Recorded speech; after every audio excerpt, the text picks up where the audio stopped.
এতিয়াতো পদ এডিআৰিৰ যিদিনাখনে ৰিজাল্ট ওলাই যাব যোৱা বছৰলৈকে যিমান পদ খালী হৈ আছে সকলো পূৰণ হৈ যাব প্ৰায়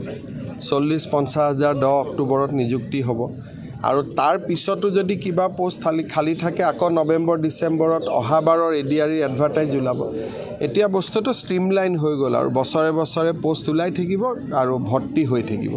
এতিয়াতো পদ এডিআৰিৰ যিদিনাখনে ৰিজাল্ট ওলাই যাব যোৱা বছৰলৈকে যিমান পদ খালী হৈ আছে সকলো পূৰণ হৈ যাব প্ৰায় 40-50 হাজাৰ 10 অক্টোবৰত নিযুক্তি হ'ব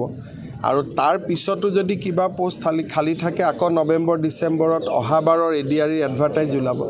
এতিয়া বস্তুটো ষ্ট্ৰীমলাইন হৈ গ'ল আৰু বছৰে বছৰে পোষ্ট ওলাই থাকিব আৰু ভৰ্তি হৈ থাকিব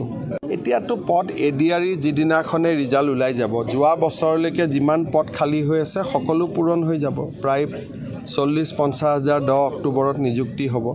আৰু তাৰ পিছতো যদি কিবা পোষ্ট খালী থাকে আকৌ নৱেম্বৰ ডিসেম্বৰত অহাবাৰৰ এডিআৰিৰ এডভাৰটাইজ ওলাব এতিয়া বস্তুটো ষ্ট্ৰীমলাইন হৈ গ'ল আৰু বছৰে বছৰে পোষ্ট ওলাই থাকিব আৰু ভৰ্তি হৈ থাকিব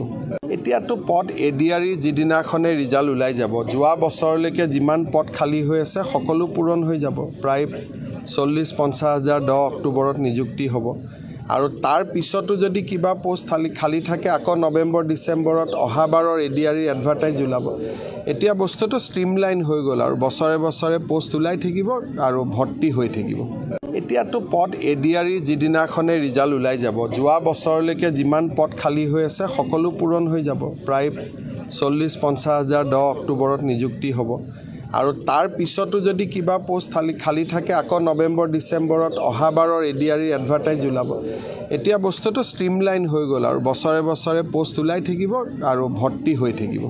এতিয়াতো পদ এডিআৰিৰ যিদিনাখনে ৰিজাল্ট ওলাই যাব যোৱা বছৰলৈকে যিমান পদ খালী হৈ আছে সকলো পূৰণ হৈ যাব প্ৰায় 40-50 হাজাৰ 10 অক্টোবৰত নিযুক্তি হ'ব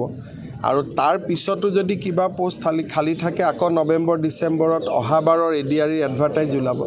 এতিয়া বস্তুটো ষ্ট্ৰীমলাইন হৈ গ'ল আৰু বছৰে বছৰে পোষ্ট ওলাই থাকিব আৰু ভৰ্তি হৈ থাকিব